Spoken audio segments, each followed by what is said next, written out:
ninguém é contra a Petrobras, porque desde moços nós estamos na rua defendendo que o petróleo fosse nosso. E como presidente da República, não alterei nada em relação à Petrobras, nem na sua exploração, nem na sua refinação. E mais ainda, meus senhores, meus caros amigos e amigas, a oposição brasileira naquela época presidiu a CPI nuclear na minha presença. Eu fui escolhido presidente da CPI no regime militar. E agora, o presidente da República impõe uma CPI, depois de 2 meses, em que só o governo pode comandar a sua presidência e a sua relatoria. Adianta falar essas coisas? Adianta dizer e contar essas coisas? Não creio. Não creio porque, no meu caso particular, que sou fruto da política estudantil, como outros foram fruto dos sindicatos.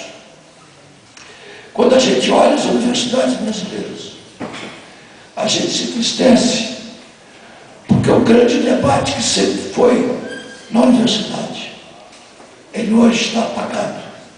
O grande debate que imaginou o presidente Kubitschek ao instalar uma universidade federal no interior de Minas Gerais, na minha querida Juiz de Fora, o presidente Kubitschek imaginava que as muralhas da universidade se romperiam e o seu conhecimento e a defesa dos interesses nacionais teria que alcançar a comunidade, não ficar apenas dentro das muralhas da universidade.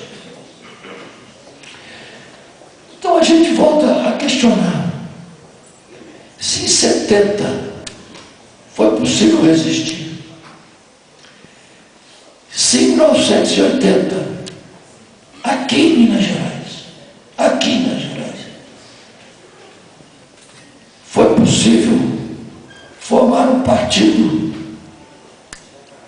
e me permita suas lembranças. Nós, naquela época, em 1980, em Minas Gerais, quando a 18 de abril de 80 lançamos o PMDB aqui em Minas Gerais, nós não tínhamos mais do que 15 PMDBistas, porque as grandes lideranças de Minas tinham ido para o PP, tanto o doutor Tancredo quanto o doutor Magalhães Pinto. Éramos pequenininhos. E hoje, o PMDB nacional e o PMDB mineiro se dizem que são os maiores partidos. Mas quantos PMDBistas naquela época assinaram a ficha do PMDB a nível nacional e a nível mineiro? Não muitos. É por isso que eu insisto, pedindo desculpas, que nós, no PPS, Roberto Freire falou que nós não podemos ter partido ainda na eleição presidencial. E não podemos por quê?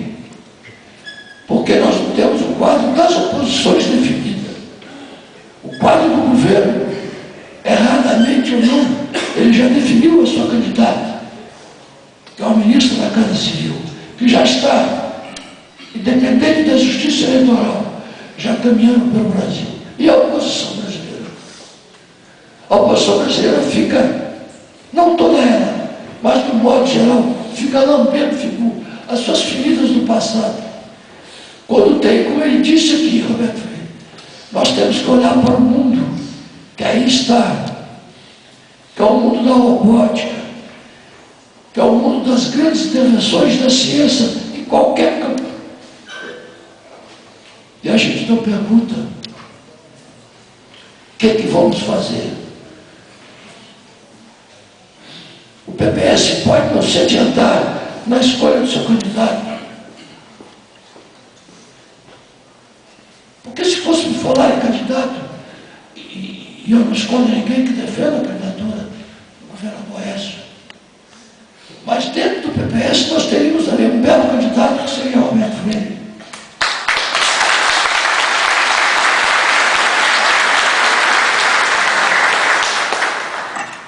Mas como ele não quer e nós não queremos, dividir o que já estamos dividindo, e daqui a pouco cair em uma divisão que a gente tinha que buscar doutor Moraes, que está aqui, que é um grande matemático, para poder resolver essa nossa divisão. Porque é uma coisa, os grandes matemáticos até hoje não resolveram no Brasil. Nós temos, para 2010, desculpe a fórmula matemática, nós temos várias incógnitas para poucas equações. E matematicamente, quando a gente tem muitas incógnitas e poucas equações, nós não resolveremos. Mas o PPS pode, através das suas reuniões, dos seus encontros.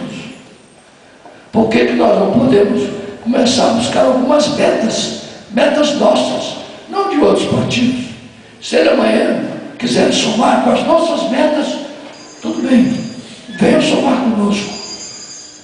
Mas não vamos apenas ser caudatários dos partidos que aí estão, porque somos hoje menor em números do que esses partidos. Por que não tem, eu vejo aqui, a prefeita da Câmara, por que não temos um grande, e eu não falo isso agora, eu já falava com o governador, um novo quadro para os municípios brasileiros. Cheguei a notar aqui, porque já nós não começamos a combater um novo pacto federativo para esse país, sobretudo para que tenhamos atenções com os prefeitos, com os vice-prefeitos, com os vereadores, enfim, naquela comunidade onde é o real do país. O real do país não é o Planalto. O real do país, e eu posso dizer isso como prefeito que fui, são as nossas comunidades, em que o prefeito vê os olhos dos seus eleitores, dos contribuintes, e que o prefeito, os vereadores, têm que resolver de imediato os problemas nacionais, para que um dia eles possam atingir os mais altos cargos dessa República com maturidade e com maior fé. Proponho aqui, então, modestamente, que comecemos a debater, através de comissões, não apenas de Minas, mas de todo o país, um estudo real do Pacto Federativo.